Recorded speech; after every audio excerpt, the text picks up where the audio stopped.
Dans cette nouvelle vidéo, je vais vous montrer sur comment créer des assistants sur Hugging Chat. Les assistants sont les concurrents de GPTs, mais version open source. Tout de suite, retrouvons-nous sur mon écran. Bienvenue sur mon écran. Alors comme vous voyez, on est dans l'interface de Hugging Chat. Sur le côté gauche, des discussions avec en bas Settings, possibilité de changer de thème, les privacy, ainsi de suite. Et la partie assistant qui nous intéresse.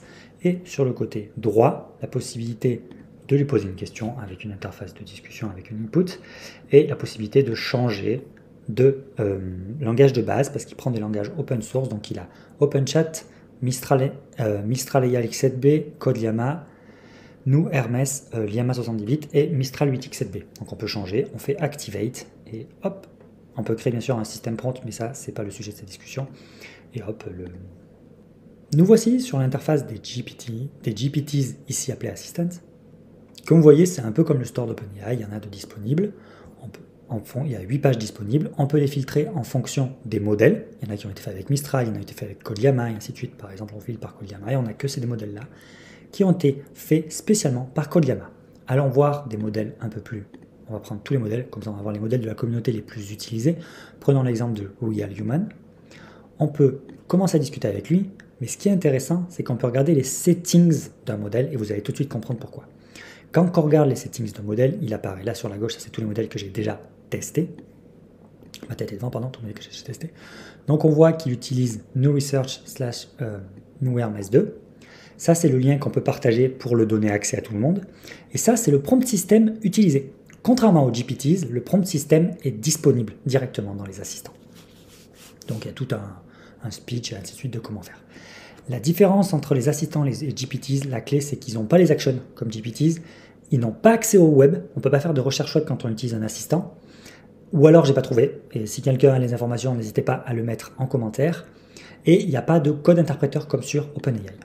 Donc une fois qu'on a un assistant sélectionné, c'est comme sur OpenAI, on peut largement discuter avec lui, on clique et il nous répond instantanément, en fonction du modèle et ainsi de suite. Mais pour créer une autre, donc repartons sur l'onglet assistant, et pour ceux qui ont l'œil, ils ont vu qu'en fait il y avait Create New Assistant. Et quand on va dessus, l'interface ressemble quand même beaucoup à celle de ChatGPT. On peut rajouter un avatar, un nom, une description, le modèle que l'on souhaite utiliser pour ce projet-là, et les messages de base que l'on souhaite mettre dans l'assistant. Donc on va ensemble créer un petit assistant très très simple, Redact Email. On va l'appeler.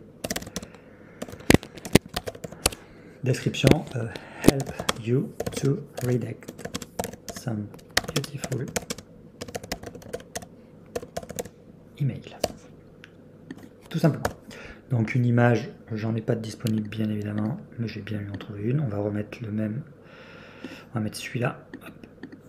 Il s'appelle InDecoder, ça c'est pas très grave. Donc on choisit ensuite le modèle que l'on veut. Moi je vais utiliser New Hermes 2. C'est un modèle que j'ai très peu testé, donc autant essayer. Donc comme start message, qu'est-ce que nous allons mettre? Nous allons mettre écrit un email de prospection à froid.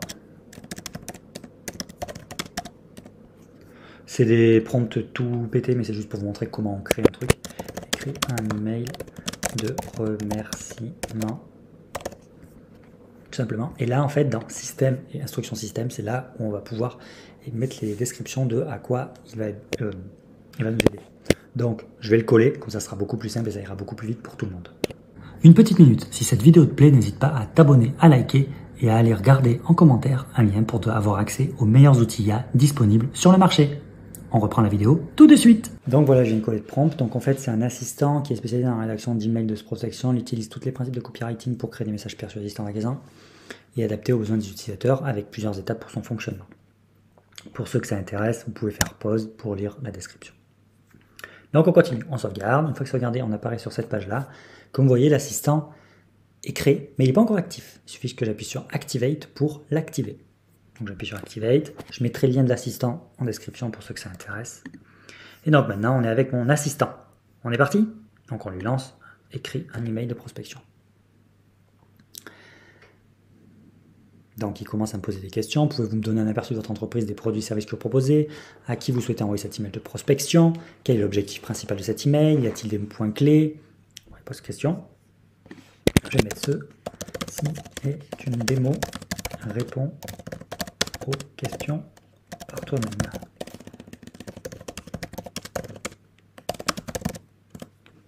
Donc voilà, il est un peu lent à la réponse, mais il continue à répondre. Donc vous voyez, il commence à rédiger l'email. Cher, je suis ravi de vous présenter un assistant virtuel dédié à la présentation de la productivité efficace en entreprise. Voici quelques avantages que vous pourriez tirer en travaillant avec moi. Réduction du temps consacré, amélioration de la communication, augmentation de la productivité. De nombreux entrepreneurs, et là tu donnes des exemples d'entreprises qui utilisent déjà ton service pour un email de prospection. Et n'hésitez pas à me contacter pour premier rendez-vous, ainsi de suite. Assistant virtuel dédié à ta... Vous voyez, très simplement. Et c'est pareil qu'un GPTs, sauf que c'est dans l'interface de Hugging Chat. C'était un tuto assez rapide sur comment utiliser les assistants de Hugging Chat, mais ça ressemble étrangement aux GPTs avec un peu moins de fonctionnalités. Je préfère clairement les GPTs, mais c'est super intéressant que OpenAI ait de la concurrence. J'espère que cette présentation assez rapide sur comment créer des assistants sur Hugging Chat t'a plu. Si c'est le cas, abonnement, like et un petit commentaire, ça fait toujours plaisir. Et si tu souhaites aller encore un peu plus loin et trouver une liste d'outils IA triés sur le volet qui t'aideront à gagner en productivité au quotidien, prends mes liens en commentaire. Tchuss tout le monde!